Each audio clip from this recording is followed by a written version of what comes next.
जून का महीना था। सूरज मानो धरती से बदला लेने पर उतारू था। सुबह के सिर्फ 9 बजे थे, लेकिन ऐसा लग रहा था जैसे दोपहर उतर आई हो। हर तरफ गर्म हवाएं चल रही थीं। उत्तर प्रदेश के एक छोटे से गांव रामपुरा में किसान रघुवीर अपने खेत में खड़ा गन्ने की फसल को देख रहा था। उसके चेहरे पर संतोष था, क्योंकि इस बार फसल बहुत अच्छी हुई थी। अरे वाह ऊपर वाले, इस बार तो आपने मेरी सुन ली। अगर ये फसल अच्छे दाम में बिक गई तो मेरी बिटिया गुड़िया की शादी बड़ी धूमधाम से करूंगा। बिल्कुल जी, गुड़िया भी तो कब से अपनी शादी के सपने देख रही हैं। रघुवीर की पत्नी कमला भी खुश थी।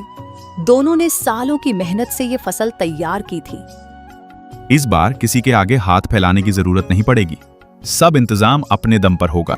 बाबूजी, मैंने अखबार में पढ़ा है कि इस साल तापमान 50 डिग्री तक जा सकता है।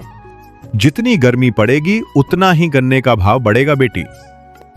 3 दिन बाद फसल पूरी तरह तैयार हो चुकी थी। पूरे गांव में रघुवीर की फसल की चर्चा हो रही थी। लेकिन उसी रात अचानक मौसम ने करवट बदल ली। काले बादल घिर आए, तेज हवाएं चलने लगी। देखते ही देखते भयंकर आंधी तूफान शुरू हो गया। जी, बाहर मत जाइए, बहुत तेज तूफान है। मेरी फसल, हे ऊपर वाले, मेरी फसल बचा लेना। पूरी रात रघुवीर बेचैनी में करवटें बदलता रहा।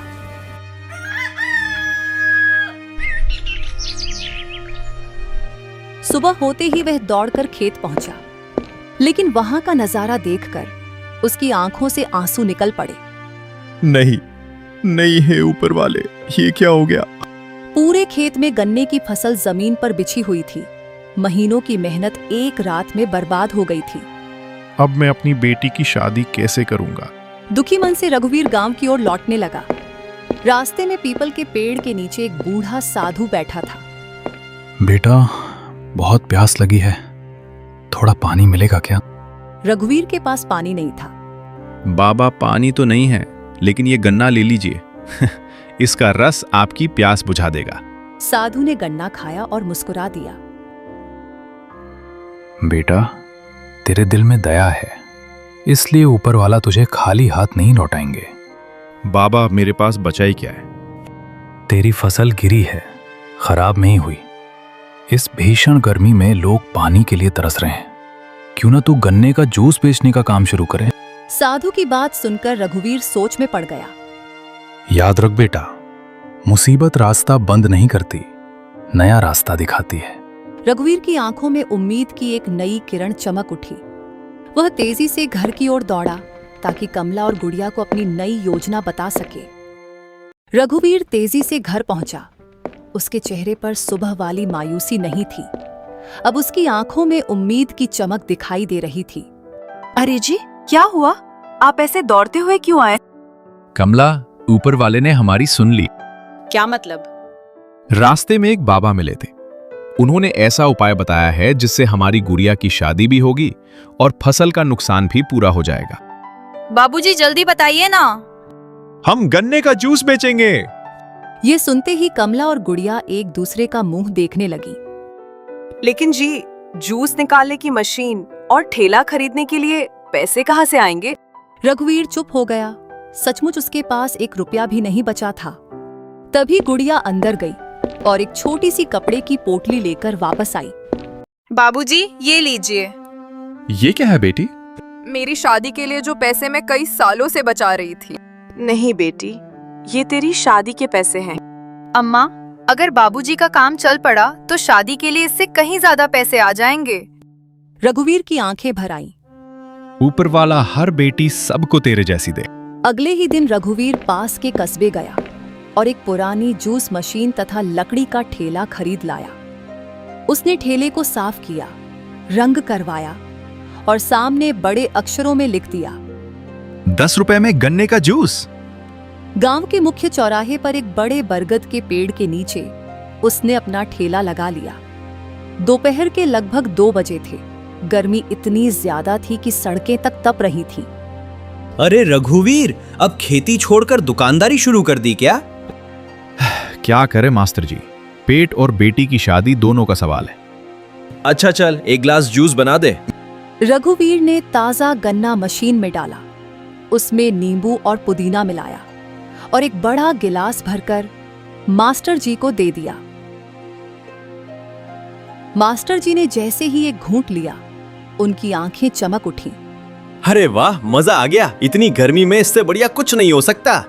ये सुनकर आसपास खड़े लोग भी ठेले की तरफ आने लगे। भाई, मुझे भी एक गिलास देना। मेरे लिए 2 बना देना। जल्दी करना, गला सूख रहा है। देखते ही देखते ठेले के सामने भीड़ लग गई। रघुवीर लगातार मशीन चलाता रहा। उसके हाथ थक गए, लेकिन चेहरे की मुस्कान नहीं गई। शाम तक उसके सारे गन्ने बिक चुके थे। जब वह घर पहुंचा तो उसकी जेब नोटों से भरी हुई थी। कमला, देखो। हे ऊपर वाले, इतने सारे पैसे? बाबूजी, क्या ये सब आज की कमाई है? हाँ बेटी, सिर्फ एक दिन की। तीनों की आंखों में खुशी के आंसू आ गए। लेकिन गांव में एक आदमी ऐसा भी था जिसे रघुवीर की सफलता बिल्कुल पसंद नहीं आई। उसका नाम था शंभू हलवाई। देख रहा है कालू, इस रघुवीर ने मेरा पूरा धंधा चौपट कर दिया। हाँ मालिक, पहले लोग आपकी लस्सी पीते थे, अब सब उसके जूस पर टूट पड़ते हैं। अगर इसे नहीं रोका तो हमारी दुकान बंद हो जाएगी। फिर क्या करें मालिक? कुछ ऐसा करेंगे कि पूरा गांव इसके जूस से नफरत करने लगे। शंभू की आंखों में जलन और चालाकी साफ दिखाई दे रही थी। अगले दिन सुबह रघुवीर हमेशा की तरह अपना ठेला लेकर गांव के चौराहे पर पहुंच गया। सूरज आज और भी ज्यादा आग उगल रहा था। गर्म हवाएं लोगों का जीना मुश्किल कर रही थी। हे ऊपर वाले, आज भी मेरी लाज रखना। कुछ ही देर में ग्राहकों की भीड़ फिर से जुटने लगी। रघुवीर भाई, पहले मुझे देना। अरे नहीं, मैं पहले आया हूँ। उधर दूर खड़ा शंभू हलवाई यह सब देखकर जल रहा था।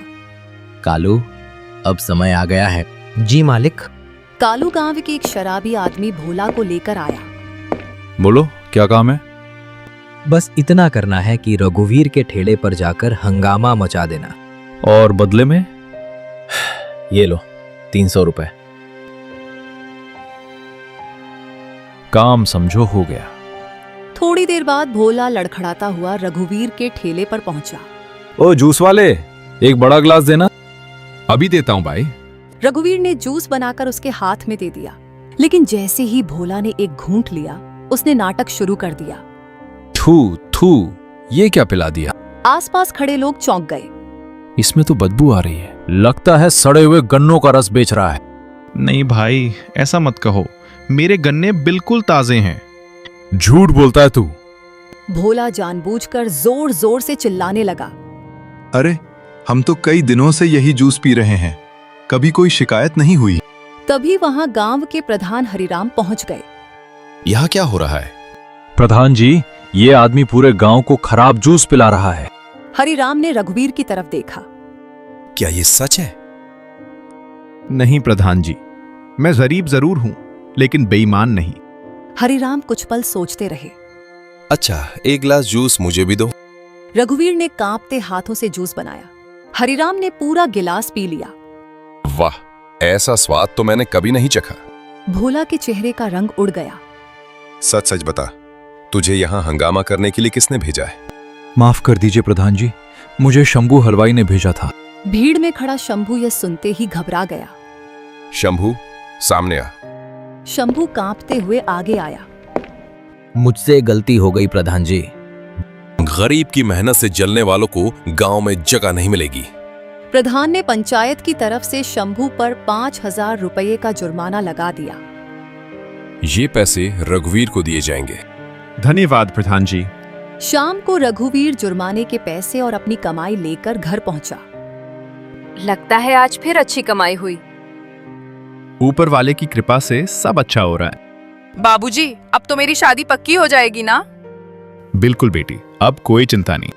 अगले दिन रघुवीर शहर जाकर शादी की खरीदारी करने का फैसला करता है, लेकिन उसे नहीं पता था कि एक और मुसीबत उसका इंतजार कर रही है। अगली सुबह रघुवीर बहुत खुश था। उसने अपनी मेहनत की कमाई और जुर्माने के मिले पैसे एक लाल रंग की पोटली में बांधे और शहर जाने के लिए निकल पड़ा। आज अपनी गुड़िया के लिए सबसे सुंदर लाल जोड़ा खरीदूंगा। बस स्टैंड गांव से थोड़ा दूर था। रघुवीर वहां पहुंचकर बस का इंतजार करने लगा। तभी दो अजनबी युवक वहां आकर उसके पास बैठ गए। राम राम भाई साहब। बहुत गर्मी पड़ रही है आज। राम राम भाई। हाँ, इस बार तो गर्मी सारे रिकॉर्ड तोड़ रही है। दोनों चोरों की नजर बार बार रघुवीर की कमर से बंधी लाल पोटली पर जा रही थी। अरे भाई, मुझे चक्कर आ रहा है, कोई पानी दे दो। वह जानबूझकर नाटक करने लगा।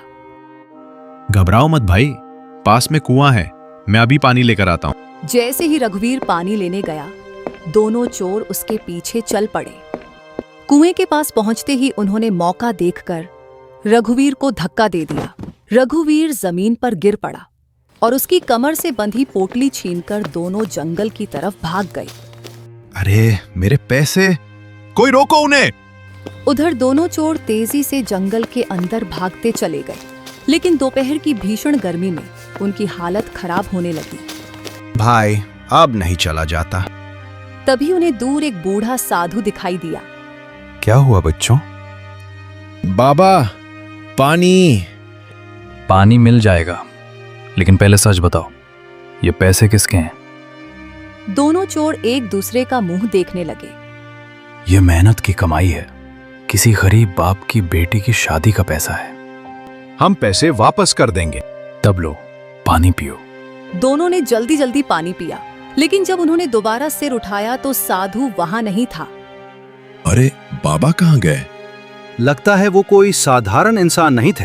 दोनों डर गए और तुरंत वापस गांव की तरफ भागने लगे। उधर गांव वालों ने घायल रघुवीर को बस स्टैंड के पास बैठा दिया था। जी, आप ठीक तो है? बाबूजी, पैसे मिल जाएंगे। नहीं बेटी, तेरी शादी के सारे सपने टूट गए। तभी दूर से दो लोग दौड़ते हुए दिखाई दिए। उनके हाथ में वही लाल पोटली थी। रघुवीर भाई, हमें माफ कर दो।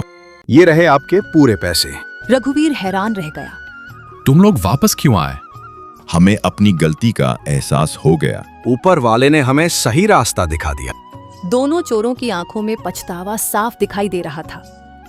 अगर तुम्हें अपनी गलती का एहसास हो गया है तो मैं तुम्हें माफ करता हूँ। यह सुनकर दोनों चोर भावुक हो गए। आपका दिल बहुत बड़ा है। आपकी बेटी की शादी में हम जरूर आएंगे। कुछ दिनों बाद गुड़िया की शादी पूरे गांव की मौजूदगी में धूमधाम से संपन्न हुई। गांव के लोग आज भी रघुवीर के 10 रुपये में गन्ने का जूस वाले ठेले की मिसाल देते थे। कहते हैं कि मेहनत, ईमानदारी और दूसरों की मदद करने वाला इंसान चाहे कितनी भी बड़ी मुसीबत में क्यों न फंस जाए, ऊपर वाला उसका साथ कभी नहीं छोड़ता। और रघुवीर की कहानी इसका सबसे बड़ा सबूत बन गई।